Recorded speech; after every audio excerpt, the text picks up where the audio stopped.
บายดีทุกคนไปแล้วแจ้งพอแล้วบ้านนี้จะลุงเงากับเมื่อเลยเด้เปิดมีเวียกทางเฮือนนะไปยอดเขายอดน้ำเลยทุกคนเพื่อนเฮากะอยู่ต่อบืนจังสีเมื่อไปยังประมาณยังนะทุกคนว่าสิเป็นน้ำไปเห็นกะออกความเห็นหลายคนกะหูอันเป็นของเฮากะน่าสิมาแต่เมื่อคืนนี่เลยละเราเลยบ่ไปนะไปมันแม่นของเฮาแล้วไปเร็วฮันไปเร็วยืมไปพักผ่อนอยู่ดาวเจอีกจะคืนหนึ่งอย่างชิเมื่อเขาก็เลือดลายนะพอทนเจียเขาเมื่อในบุกหานว่าต้นหน่อยก็ป้อมมาจักเพิ่งนิบิดอัมตามมาจักหานเสือหานต้นหน่อยก็โผล่เลยเป็นยังนะฮานเพิ่งได้ชมลีกระป้อมบ่อัมตามมาจักแม่นบริหารเอ้ยอาโก้ย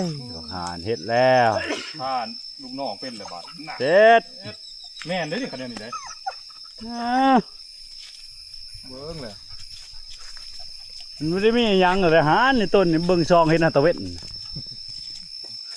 ได้นะฮานเอาไปเอามาต้นสุแคนนี่ก็เฮ็ดนี่หอดลังก็สวยเลยทุกคนไปเลยน้องมาเฮาอันนี้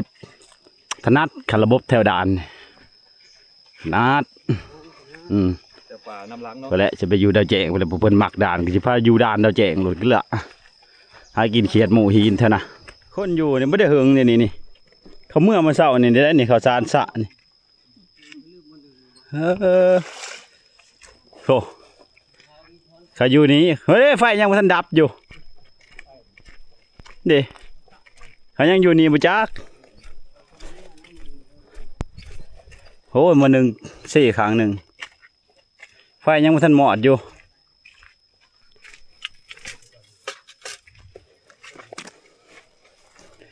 โอ้ไฟไม่ทันดับทุกคนจังได้หานแล้วเลี้ยวลายอย่างนี้ฮะเฮ้ยโตนี่โอ้ไม่แค่นี้โอ้ตองสะอย่างนี้แต่ทุกนี่เอาไอ้บิดเป็นอย่างโอ้มินขี่อยู่นี่ก็เดียวกระดอกมาหอดพี่ไปบิดไปมินพี่มักแต่จะไม่อยากขึ้นเฮาอีกสูงกว่ามันเอาหมอดาวแจ้งเลยทุกคนเชิญเฮากลับมาแวะเอามาหนึ่งกระพวดทีมงานไปก่อนนี่ข้าวสารก็เชื่อมไว้นะครับสวยบวงไปมีคนอยู่ปะเห็นบ่เครื่องคลองเขาเจ๊ไม่เห็นบ่คนเห็นแต่เครื่องจะได้ฉันเอาสิอยู่เลยเนาะเฮาก็นอนอยู่ฝนตกเฮาก็เบียดเนาะเฮาคนหลายก็ดึงเขาออกมาเฮาเข้านอนนั่นน่ะนะกันผู้หญิงงามๆใครได้เนาะเขาบ่ได้สแต็กเลยปวดเลยแนวนั้นเนาะที่พ่อมือบ่ได้เห็นตัวน่ะมันเกี่ยวกับดอกกันได้พูดนอนทาก็จะเรื่องทาบ่ฮอดล้างดาวแจ้งแล้วอันดับแรกเขากินข้าวก่อนทุนบ่ต้องเฮ็ดหยังทีมงานตัวนี้เว้าระบบแบบบดอย่างเดียวแต่ว่าองค์สีก็สีอย่างเดียวระบบต่อต้านบ่ได้ชนพระชนจั่วอย่างไรเป็นสีอย่างเดียวมาพี่น้องมาปั้นข้าวจังหน่อยสีเอาผู้สิออกไปรัดทางใดมื้อนี้ผู้แลทางมากก็สวยผมโอ้เอาถามกันนะถามมันขามให้มันมาให้ได้ทับเด้อรอบนี้โอเคพยายามเอาพยายามสุดขีดเนาะสุดขีดใช้พาลูน้ำแล้วมื้อนี้คอยสิรักษาเองดอกบักหลายอ่ะต้นได้ห้องหาแต่เจ้าของได้ผ่านบิดตัวนี้หันท้องดอกตัวนี้หันพยายามวิสัญญาณเลยลายมืออะไรบริเสธทำมีอ่ะแบบมือหอยไม่อะไรใช่นัดเดี๋ยวอาหารเอาแบบมือหอยไม่อะไรจำเซลคุ้มมือหางแหลนเอากินข้าวกันทุกคนบ้านนี้จะได้หารน้ำลายโยดหรือเปล่านัดมารอบนี้มือหนึ่งหัวนี้ยังมีนะทุกคนเขามาส่งแล้วนี่มีหัวมีมือหนึ่งแต่ว่าของเฮาก็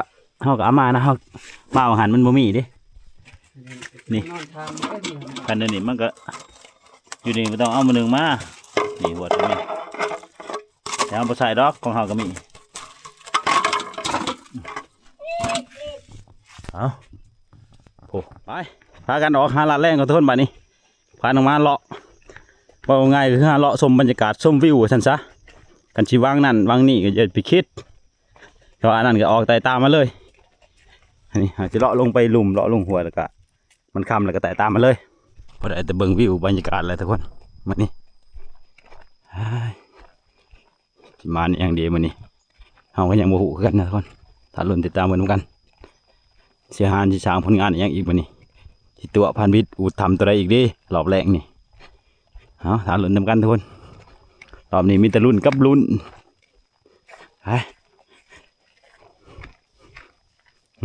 ไปทึกเลยอยู่ลุมไปเร็วไปเร็วไปเร็วฮันยืนเฮียงจะคล้องอยู่นี่แหละ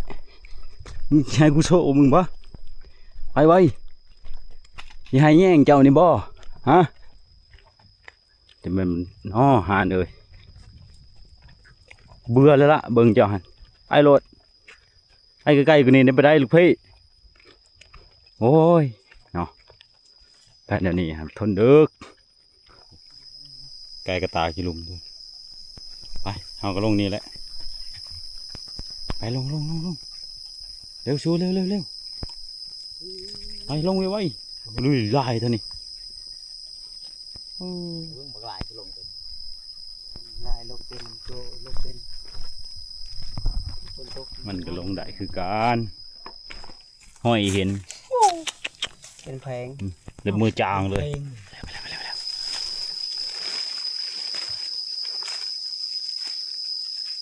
ไปแล้วไหมฮานจอบเพิ่งจะคล้องนี่บ่บักนี่มึงว่ากูบ่เห็นมึงบ่ มาเล่นมักลี่นี่ เล่นมักลี่อีกใช่แล้วบังฮานนำกลบังฮานให้รอดขันปลาหกนี่นำกลเราแล้วจานที่มีดิกลี่ยังเมื่อยเลยได้4 มื้อเลยให้3 มื้อแล้วเนาะเลาะไปแล้วทุกคนเห็นบังฮานอยู่ทางหลังเอาโกยมันจะเป็นตาแล้วบังฮานลูกพี่นำทางเพื่อนอยู่ทางหลังเห็นโลดฮานเอ้ยโอ้ทางบอกเวอร์ลงไปถึงมาเลาะลุมซองเอาเลาะจ่ายนี่นะผ่านบิดเพื่อนเลาะจ่ายถึงเอาจะได้โกลูกผีมานำมันกดเลยเขาบักโดกับบัได้หูจักเจ้าของไปนำลุงยาวเลยเจ้าของเองบริชนเอิญกับอยู่บางฮันเขาได้เป็นตาไล่กลมาในพันกับบูแต่ละโตไม่ได้ก็คักเม็ดอันนี้โกติดกินแล้วเปียมโลดปิดโกติดกินแล้วเต็มโอ้ยคือโกติดกินยังทนโอ้ถึกอยู่บางฮันเจ้าอยู่ใช้ลูกผีผมมาซอยทางจึงแปลนด้วย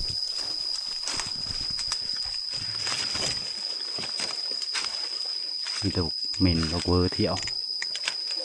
โอ้บางงานถ้าเห็นหัวแหกเห็นตาโอ้ไปก่อนเลยทางของเวอร์ยังแปลนไปทีบเนี่ยนี่แปลนไปทีบจากลูกมันนะมันมีลูกตัวมาพอบางหันแล้วทนเที่ห้อยชิทับบางหันอยู่นี่มันใหญ่แล้วเบิ่งทางมันไปจนแป้งมาทีโอ้นี่ทางมาได้เอาลงมามันนางรักอาจจะได้ยิ่งโดนแท้นี่อีกิ่วมันเห่าอย่างเห่าจะคลอง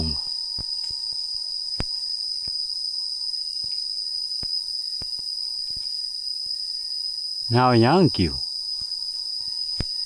ว่าที่จะเอาหาเจ้าของว่ามันเอาหาเจ้าของ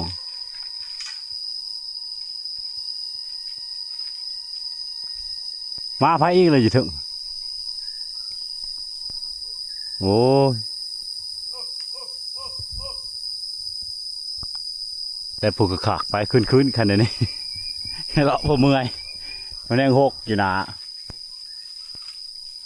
ตัดขึ้นนี่รถบ่คือแล้วทุนแล้วให้จะตัดขึ้นนี่เลยน้องหมาเฮาบ่คือแหละนั่นอยู่เอิ้นหาเจ้าของโดมาจะได้โดโอ้มันนำมาปิโอ้ยแน่นอนเลยมันและหอนนี่ปักโดมันมาแต่ใช้ฮะโอ้เจ้าของนี่มาเมื่อนั่นลุงเหยาเลยโอ้มานักวินแน่นอนเลยนี่ มานำหอดพี่เฉยมาจากตะไลเนื้อผู้นำเฉยเด็ดมาตัวนี้ยังไงมึงนำเล่นนี่เด้โดย กูจะเบิดเนื้อผู้เล่นกันนำเนี่ยนี่นัดไปเดี๋ยวจักเจ้าของมาตัวนี้หูมินเนี่ยมันขวดอยู่นี่โอ้มาดักเอารถนี่มันออกเตเว่นมือนี่ฮัน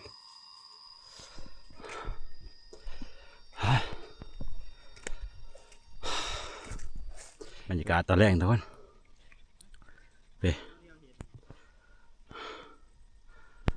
ไป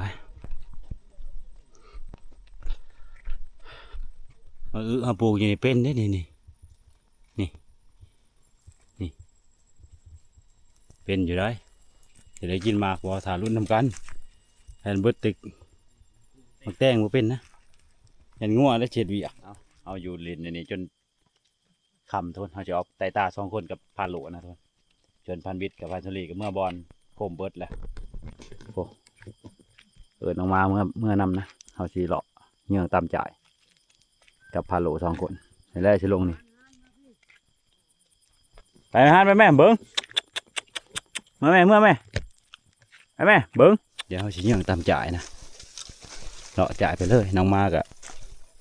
บ่เมื่อสามีโกโก้มันนำมาที่แรกว่าจะไปดักหินดักไปได้แล้วมันมาเลาะยังนะเม็ดต้นเป็นยังนะเห็นแต่ตัวนี้เลยโอ้เขียวนี่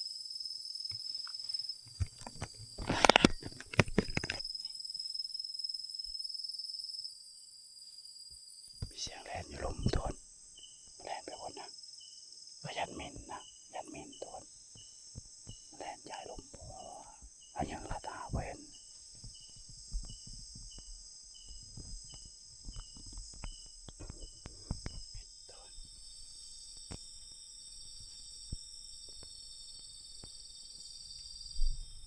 โอ้เห็นยังเลย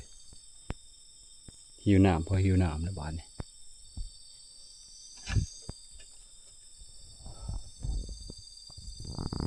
จะได้กูลายเมื่อกับมือหมอนต่อกลับทุนมานี่พอยังเลาะจ่ายเราแจงเนี่ย3 เถื่อเลยแต่ท่านได้ทับยังจากเถื่อเดือนขึ้นพอดีเถอะโอ้ไปพอยังเลยพื้นมากเลยใช้ได้ทำงานเขานัดผ่านบิดเอาโน่นโลมาพี่ โอ้เอาบิดอยู่บ้านพื้นทำไม่ได้มีมาพูดท่านมาปะโอ้เว้นว่าสำอันนั้นบักบินโอ้บักโดมันมาได้จึงได้ มันกินมาแต่คุณ ขนาดเนาะ แล้วพวกมินก็แล้วมาว่ะ มึงมาจะได้อีกโก้ไปว่ามึงจับกับบ่จับ ครับอีโกโก้ไม่ใช่สิปะ อืมดีแต่ว่าพวกโลบุแบนมันไว้ยังจอบมันลำลังเกือบไม่ได้เห็ดผูดจะได้โลโก้ไม่ได้หูจักเจ้าของไปเลย กลัวฮอดแล้ว ชาดมันอยู่ในแคมป์นี่ลุงยาจะได้กับบ่เมื่อมันในหันนำมาทุนแรกมันไปนำเฮาอยู่ก็สวยผู้นแหละจะไม่ใช่ติดกินมาพี่เนาะทีมงานเท่านึงเขาแล้วทุกคนเชิญกระถางนี่เจ๊จะได้กินใช่ไหมแกงสดน้ำเนาะเอาเป็นห้าวกับผู้ที่นอนนี่แล้วทุกคน แกงกระถางแกงหยาบร่วมกันเลย มิด มาเอาพูดมา กินแล้วพาไปนอนเด้ บ่ได้ยังก็บ่ได้ พูด ยังโลดได้แล้วบ่ มาได้กินก่อนแล้วนี่ มาแล้วบ่ มาแล้วนี่เอาไปดอกมากินข้าวด้วยกันไปเลย ได้แล้วนะ เอาไว้ละเดี๋ยวพวก กันอยู่ไหน3อันกันครบกันนับเนาะกูใส่น้ำน้ำเก่งกู กินเวทกินกันเลยเนี่ยครับ เมื่อวันนี้ก็ดีแล้วเด้นี่จะมากินแกงหยาบอยู่ได้แจงอีก นี่ไงเมื่อไม่ได้ก็บ่ได้ยังคือเก่าเบิ่งกูเมื่อมันนี่ได้ยังได้พี่ มักโลอันนั้นเนาะนำกินหมึกบิดปั๊บนำกินแล่นแบบนี้เด้คือสิคักเนาะ เห็ดกินทาเขายังกว่าเพื่อเขาประทันชุกเข้ามาแล้วกินก่อนเห็ดกินก่อนมันผสมแล้วฟันปูมันลง เห็นนะแล้วโมโหกินเจ้าของปั๊บ ปลาเราจุ่มลี มาบ่าวพูดมาเด้ เตี้ยไปพกมินหนึ่งเขาประทันชุกมันมาแล้ว แกงกระถางแกงหยาบทำกันมัน เบิ่งมาเนี่ยเดินเบิ่งมาเดินมาลายกลสวย แจงกูผูกจะข้อหิวมาบอกมึงก็จะโต ไปหูจักเจ้าของไปเลยน้ำพักอ่ะบักโด เรื่อง ใส่ลูกตุ้งเกียวนี่ได้ดังจนเด็ก หันแล้ว นั่นแล้วเคยมันกินเบิด ก็ใส่ละน้องนี่มาได้มันคืออยู่หันได้มีหมองสายป่านมีโมมิ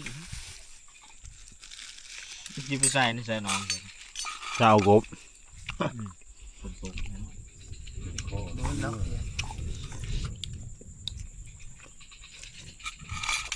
อันนี้ปลาหองมุมบั่มเล่นอยู่ลัง จัดหาแล้วบ่มีอ่ะฮะ ได้เล่นได้เงินหลัก จัดบอกว่าเมียมมือเนื้อชิมือแล้วเนาะ เมียเลยเซ็ตนะกูเซ็ตห้ายังจะมันจะโถนะ ขำน้ กัน นาเห็นว่าบลอกับเมียเซ็ตน้ำไปใช้อันนี้เขาให้เขาเซ็ตน้ำเขาให้เมื่อ ำเล่น ย้อ เขา น น เขา ำเล่นเขานำให้มันดำหน้าไม่เขานำไม่ยัง ดำจะได้กะนี้มีแต่ไปดำหน้าเฉย เมื่อพอกะ บ่ได้พาวกูหอมไว้แบบเรียบร้อย ขนาดเนาะ ทำเตี้ยที่พันนะ บนฝาขนาดเรียกรอทีมงานเฮาเนี่ยยังตกลงกันบ่ทันได้บ่นอนเนี่ยจักค่อยสินอนอยู่ไสส่วนเฮานี่จองไว้แล้วทุกคนพูด VIP เลยได้บ่อนเฮานี่ ขนาดญาตินอน มีแต่บอล VIP เลยของเฮานี่ครับพูดบ่พูดนอนอยู่พูด นี่นอนนี่สิได้ ไปดิ คักเนาะ มันก็เป็นขาลง โอ้ใช่โสดนอนอยู่บุญอยู่พี่มีแต่บวกมีลูกมีเมียเบิด นัดฟันวิทย์นี่หน้าตาคือโจร เป็นยังนะจะน่าเขาเห็น นัด อันรอเราที่เชียงไว้อุ้ยพระเห็น โอ้ฟาโลนอนอยู่บุญจำรีนอนอยู่นี่ เบิ่งเว็บ เอา ว่า เอาโอเคทุกคนเอากันสิพักผ่อนนอนก่อนบัดนี้ ว้าวกำลังจะไปเยื่อ บ่ได้ไปเยื่องบ่ได้ไปหยังเด้อมื้อนี้นอนก่อนมื้อเช้าจึงว่ากันได้อีกเอ้ย ต้มกาแฟเนาะ มารอบนี้แนวสิกินนี่ก็ยังยากนะ นี่ต้องนอนเบาพื้น แค่แน่แต่กาแฟนั่นแหละมันสำเร็จรูปมาก อยาก โอ้ละลีทุกคน เรียกรออลีนะ เข้าว่าเกษตรนั่นก็ จักเหลวโอ้ยคักอลีขออนุญาตต้นกินวิทย์ ดีไปต้นใช่กันไหน อ้าวกูขออนุญาตเลยดิ ก็อนุญาตก็ว่าน้ำเนี่ยมันมิน นั่นน่ะให้กูไปได้ขออนุญาตเป็นยังไง เพื่อนนั่นนะครับว่าโอ้นอนขโมยนอนตามเพื่อนนอนทรู อ้าวแข่งวีพี่บอก อย่าว่าได้กิ่งไปกิ่งมามานอนปีนกดให้ดม จริงว่าแล้วยันนาตีในที่เตะปาก บอกว่าลืมบักโลมานอนนี่เพื่อนนอนอยู่พุ่นว่าบักโลเป็นมอนมองคางเนาะไปเต่งดังมันให้แก้วได้ คืนนี่ก็ต่ำแล้วนี่โอ้คักขนาด นอน เอานอนกันทุกคนบ้านนี่ แล้วเหลื่อม ทีมงานเราอยู่ตรงนี้เอามาพี่ครับ ว่าสินอนก็นอนเด้ผู้จ้องก็จ้องใช่มีอะไรนี้ที่มาใช้นี่ทีมงานมีอะไรนี้หอบเสือหอบหมอน โอ้ มันนอนเลยเด้อบ่นี่หลับเลย พระตีนเติ้งผาโอ้ย มันจะมานอนในนี้ เอ้ยก็นอนไก่ ลม นี่ เหี่ยวจะนอนโคมไปเลยแล้ว นี่วันเดพาตีอ่ะพาดกระปูนี่ชอบพูนาใหญ่เลยนะมีแต่คนอ้อมคางมัน กูสิหายใจได้บ่นี่ก็เดินกระดอออมที ได้นี่ก็บ่ได้เช็คอีกเดือนนี้ หายใจบ่ได้เด้ออยู่ในโพด บ้านนี้ปะยังมากก็ต้องผ่านพัด มึงไงมึงมานอนอยู่นี่กูสินอนอยู่เนาะ บ่น่ะ นี่นี่กูก็หายใจฟื้นแล้ว บ่เคยใจเปิดดังมือก็จึงชูงอยู่บ้างกูสิเบิ่ง มึงหายใจออกกูสูบเขาตัวมึงหายใจออกกูลุกกูเลี้ยวเดี๋ยวนี้ นี่สิไปใจปานนั้นฝนตกแล้วสิตายอยู่นอกนี่อ้าว เฮ้ยฮัน นอน เงินบนนอน มึงหานจะมานอนนะลูกพี่มันนี่แหละมาหานมา ปิงหำได้เสียงได้เห็นบ่ทัน วันนี้มีเวียกมีงานอีหยังที่งานจะโชว์กันเรื่องบนนอน เบิ่งจะหน่อยฝนตกมามันย่อยนั่นบนจิบทนโหดขามาพี่ มันกระเด็นใส่ดิ บ่ฮอดดอก โบมึงเว้ามันกระเด็นของน้ำพ่นน่ะมันลงค่อยๆแล้วมันคอยไปแล้วเว้ามันก็กระเด็นมาแล้วเว้า เล่นยามันมีอู่ จะมันคือเจ้าเห็ดขา ใช่ละหมอหน่อยบ่สิเละบ่พอหมอเพ่งเอามาพี่นะบ่กูสิยื้อ ที่นอนนอนละบิดเบื้องหน้าเบื้องหลังอย่างอีก เมื่อวานเอาน้ำสิย่อยใส่จักสินอนนี่ล่ะ มันว่ากูชิดอันนี้กูห่มตัวเจ้า อย่าซื้อมาสิใส่มึงงอสตอดบ่กูสิให้ เว้ยกู ยามสิเข้ามาสิบ่กันนี่ก็ได้ คือละขาดลายเลยเอาพวกหนาพ่อนะ จักสิไปปอกเห็นหยังนะ พวกกดเป้าอยู่พุ่น ยาหนาหนาวอีกปะ มาถึงนี้จักกองสีไข่โอ้ ได้เองหมอ ตีสามเลยโลไปได้ตีสามเฮาไปได้หรอกแค่ว่านั้นตอนตำรวจ ไม่ได้หมอเบิร์นเอาหมอแล้ว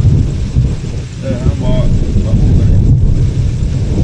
ไปได้สีสา มึงเฮ็ดอิหยังกับพวกมึงกินละบิด หมอบ่ได้จังมันหู โอ้หูยานตัวนี้แล้วตัวมันเหลี่ยม มึงปิดตัวนั้น ทาง เออ จะได้ฮีนจะได้โยนแล้ว โอ้ยกูว่ามันเฮ็ดอีหยังมันเป็นตาช่างบังหารอยู่กัน ใช่เลยเบ็ดได้เท่าไหร่ วิชานั่นกินอ่ะ ทางไปนะ